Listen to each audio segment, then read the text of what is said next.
malaanghel na mukha. Ang imaheng iniwan ng nag-iisang Julie Vega.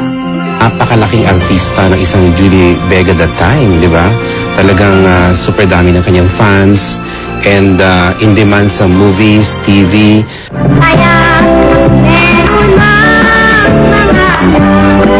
Mula sa pagiging child actress hanggang sa kanyang pagdadalaga, sinubaybayan siya at hinangaan ng masang Pilipino.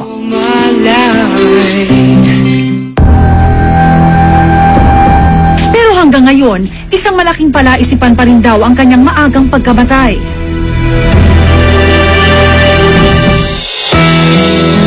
She is serious about her job. She never complained. Sabi niya, gusto pa raw niya magawa yung role na hindi pa niya nagawa. Binalikan namin ng mga mahal sa buhay ni Julie Vega, ang tinaguriang orihinal na soap opera princess ng dekada 80. Camille! Mami Per, kamusta ho kayo? Buti. Oh, ang ganda naman ho ng Wow! Ang dami hong pictures ng inyong anak na si Julie. Marami pa naman siya mga gamit na naiwan dito. Marami pa ho ba kayong tinagong alaala niya? Marami pa naman. Katulad ng Mga pictures. ang litrato niya ho, laging nakangiti. Simpleng-simple, ano? Nakangiti naman siya lagi. Bukod naman sa mga larawan na ipinakita sa akin ni Mommy Perla, may isang bagay pa raw si Julie na sadyang pinakatago-tago. Saan niya po ito isinuot, Mommy? Yung kanyang pelikulang Mga Mata ni Angelita. Ilang taon ho siya noon? Mga 10 years old na siya. 10 years old. Lucky Bakit? charm na to eh.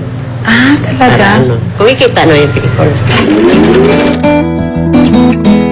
Siya si Julie Pearl Apostol Postigo, o mas nakilala natin bilang si Julie Vega. Ipinanganak noong May 21, 1968. Bunsong anak at nag-iisang babae sa 6 na magkakapatid. Isang government employee ang kanyang ina at isang dentist naman ang kanyang ama na namayapa na sa sakit nitong lung cancer. Sa pagkakaalam niyo, pangarap ko ni Julie Vega. Nung nag-aral siya, okay naman siya. Wala pa siyang sinasabing ambisyon. Pero pag sinabi namin, mag-aartista ka man tagal, sabi niya, oo, mag-aartista ako, mami. Sumasayaw na siya, kumakanta with her own, ha? Isang bibong bata raw si Julie, kaya't payag daw agad ito nang isama siya ng isang kaibigan ni Mommy Perla para sa audition ng isang TV commercial. Mami Bird, hiramin ko si Julie, pwede? Sabi ko, bakit? Sabi niya, naghahanap kami ng batang mag-advertise ng product. Taong 1974, sa edad na 6 na taon, bit-bit ang screen name na Darling Postigo. Napasama si Julie sa pelikulang Ang Pag-ibig Ko'y Huwag Mong Sukatin. Ang kauna-unahang pelikulang kanyang nagawa bilang anak ni Dante Rivero at Boots Anson Roa. Ay, minsan, hindi ka umiinom ng gamot, sigas-sigas ng ulo mo. Seryoso si Julie dun sa kanyang pag-aartista eh. Naghahanda for a scene, pero marunong din maglaro yung bata. Ang biroan namin parati noon eh, pag malapit na siyang umiyak or kailangan siyang paiyakin, usapan namin, o sige, buksan mo na yung gripo ng mata mo. Yung ganon.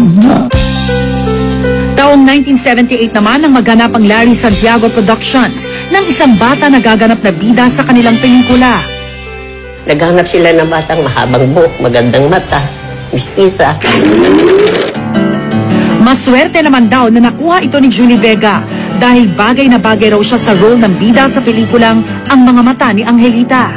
Dito na raw nagsimulang gamitin bilang screen name niya ang pangalang Julie Vega. Mula ngayon, magbabago na ang inyong kapalaran. Yun po, ang talagang kauna-unahang malaking papel. Yung lead role Julie. siya talaga. Ito hong Mga Mata ni Angelita. Sunod-sunod na yung shooting niya. Ngayon, nung nag-shooting doon, lagi naman siyang nanalo yung Angelita, nakakuha siya ng famas doon.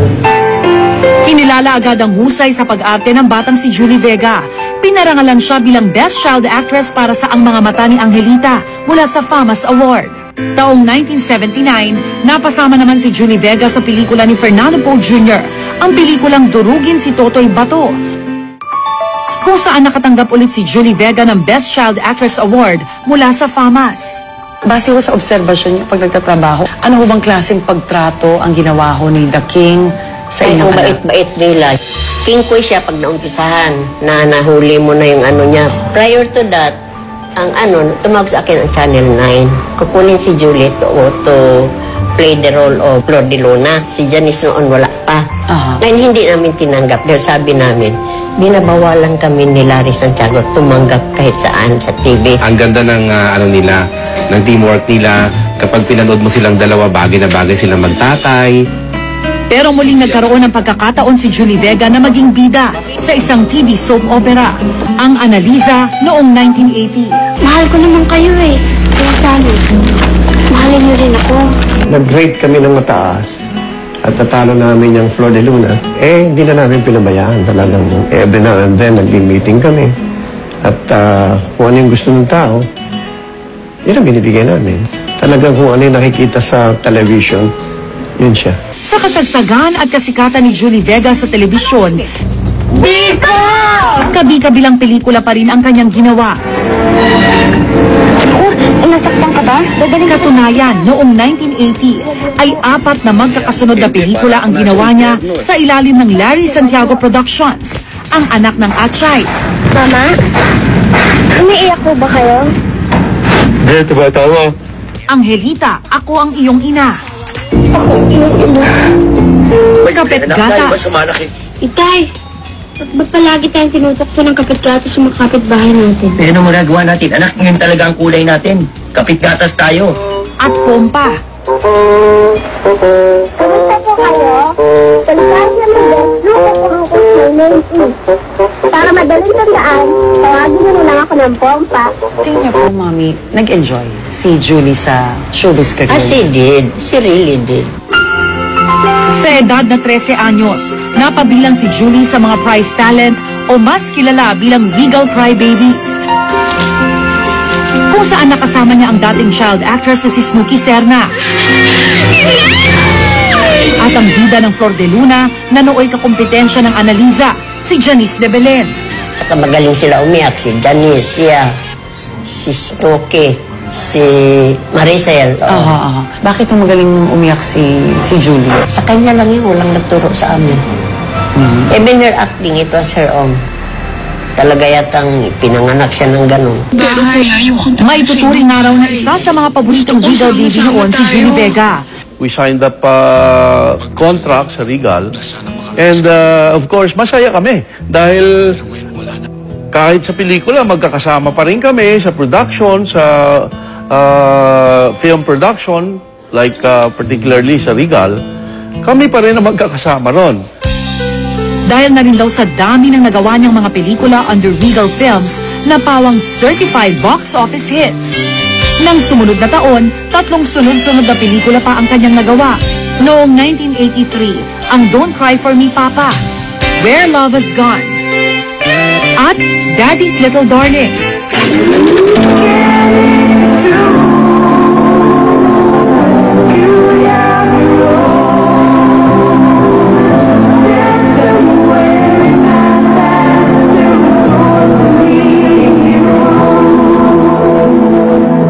Bukod sa galing sa pag-arte sa harap ng kamera, may talento rin palang ibubuga si Julie Vega pagdating sa pag-awit.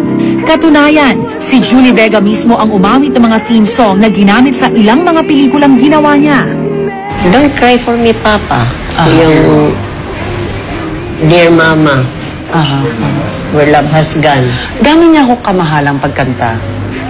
Mahal niya, kasi maski nag-aaral niya, maliligo yan, kumakanta. Nung nag-rehearse na kami, nagulat ako. Ang ganda pala ng boses niya. Hindi siya belter, pero malamig yung boses niya, makapal. And I think, sabi ko, ano to, mukhang maganda kalalabasan. At ganun nga. Napaka-sweet ng kanyang boses. Nakita namin yung kanyang talagang potential na sabi namin talagang mag-hit siya when it comes to recording. Sa dami ng kanyang movie projects, music recording, at tuloy-tuloy na palabas sa telebisyon, tila hindi raw napapagod at masaya si Julie sa kanyang ginagawa. But she gets excited, really excited every time may project. She is. She is serious about her job. She never complained. In spite of the kuana, nandyan na siya sa kama. Abangan sa pagbabalik ng Tunay na Buhay. So yung mga naglabasang chismis na baka, masamang espiritu because she did, this role. What did you hear about that, Mami?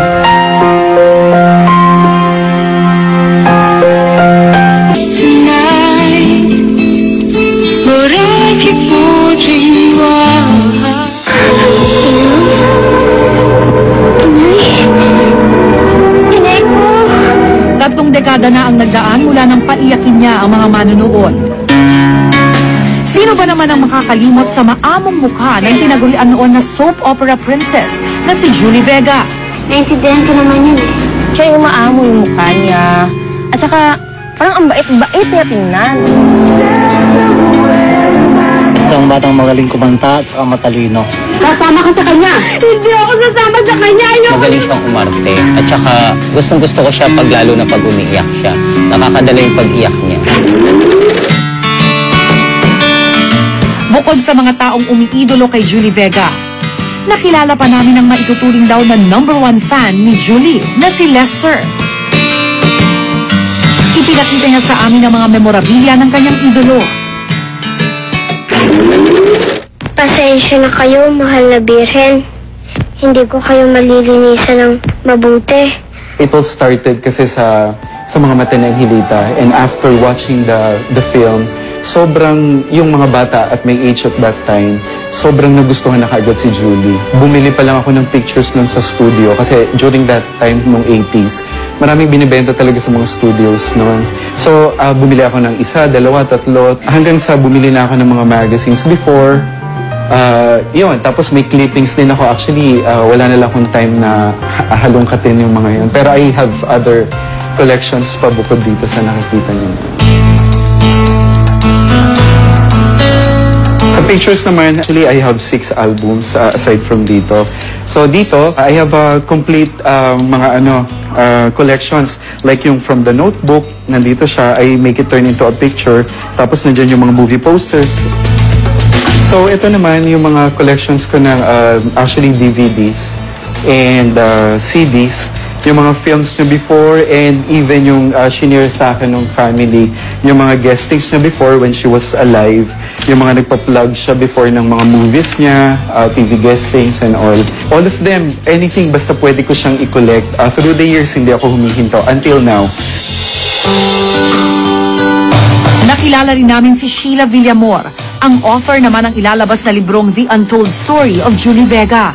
Doon pa lang sa title, di ba? Untold Story. So, marami tayong malalaman about Julie Vega na hindi pa napanood sa mga interviews, hindi pa napanood sa pelikula, at saka kung anumang mga katanungan na bumabagabag, kumbaga dun sa isipan ng mga tao ay mabibigyang kasagutan na. So, I might as well do her life story. Sa libro naman kasi wala pang libro.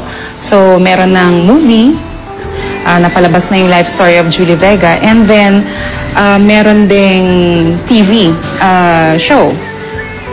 So, na-feature na rin siya. So, eto, lalabas na rin yung documentary niya. Eto na lang yung kulang, kumbaga. I-release na siya hopefully early next year. Samantala, pinuntahan ko ang dating tahanan ni Julie Vega sa Cubao. Minabuti ni Mommy Perla na wag nang sumama para hindi na manumbalik ang mapapait na alaala. Lester, Sheila, bakit significant itong area na ito sa buhay ni Julie? Alright, so ito kasi yung very street where she lived from 1982 hanggang 1985 nung pumanaw na siya. And maraming memories, alaala dito ng kabataan niya, Lester. Right, oo. Kasi ito yung personal choice din ni Julie when they were deciding kung ano yung bahay na bibilihin nila. So ito yung nagustuhan niya on the spot. So hindi siya nagdalawang isip na i-request daw sa parents niya to get the house. There were times na kinoks niya yung kuya niya na pumunta sila sa isang tindahan. Tapos ginulat lang niya yung tindera, parang ganun. Parang natutulog yung tindera, and then pumunta si Julie, parang pabili po, matok siyang bigla. Then nagulat yung tindera because si Julie Vega na yun. Yung isa pang most memorable for the family, every Sunday used to be Julie Vega Fans Day. Talagang pagising pa raw sa umaga, like tulog pa si Julie, yung bako daw nila puro ulo. ang makikita mo. Ang mga kwento sa akin ni Lester at Sheila, pinatotohanan at dinagdagan pa ni Mami Perla. Pero yung karaniwan hong komento ng tao, pag nakikita siya, ano hong sinasabi? Julie, mahal ka namin, ginaganon-ganon siya. Nagtatalon-talon yung mga bata, makita siya. Talaga? So sikat na sikat ho ang inyong anak? Sikat talaga siya kahit sa probinsya. Pero sa kabila ng kasikatan, hindi naman daw nagpabaya si Julie Vega sa kanyang pag-aaral. Hindi kami tapayag na mag-taping siya ng may mga school days. Mag-taping siya ng Friday afternoon kung pwede pa siya magdamag. Basta kinabukasan hindi na siya mag-taping. Huwag mo nang itali si Ida! Abangan sa pagbabalik ng tunay na buhay. Yung 11 years, ayaw ko yan. Yung nagustuhan niya eh. Diyan siya nagkasakit. Just tonight, but I keep wondering why.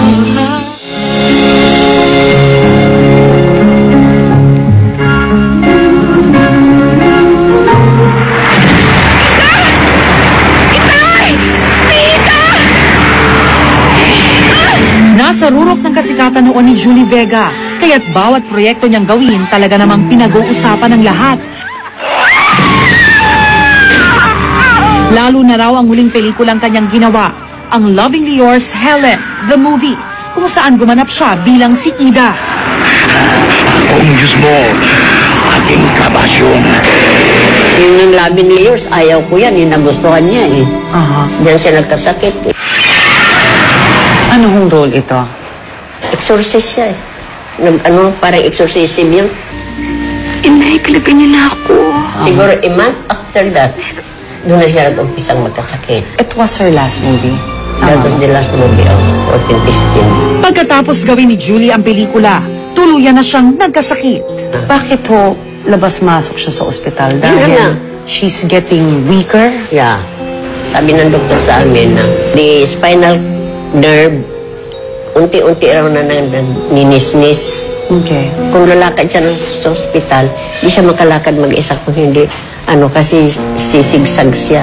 Ayon sa medical findings, si Julie Vega ay may Guillain-Barré syndrome, kung saan ang buong katawan ay magiging paralisado at ang peripheral nervous system nito ay apektado. Umabot ho siya sa punto ng bedridden na hindi na siya makagalaw talaga. Hindi na siya makagalaw. Ang last request niya talaga, Mama, will you please bring me to a house of prayer? Dinala namin siya doon. May 6, 1985, sa edad na 16 years old, binawian ng buhay si Julie Vega. Anong klaseng paglulusak yung nakita niya para sa anak? Mga tao hindi mapigil talaga. Sinundan talaga siya. So hinahabol siya talaga, hinahanap siya. Marami ho umiiyak. Ang dami. Naglabasan din ng sari-saring haka-haka at kwento tungkol sa di umano'y dahilan ng pagkamatay ng dalaga. There's scientific, or there's medical evidence to back it up. So yung mga naglabasang chismis na baka, masamang espiritu because she did, this role. What did you hear about that, Mommy? We praying na lang during that time kasi we cannot talk to her anymore. She was on coma. May kliman ang naging buhay ni Julie Vega. Marami naman siyang magagandang alaalang iniwan sa atin. Nahabang buhay ng nakatatak sa bawat puso at isipan ng mga taong nagmamahal sa kanya. Mami, anong aral ho ng tunay na buhay ng inyong anak na si Julie Vega? Learn to love God. Obey your mama and papa.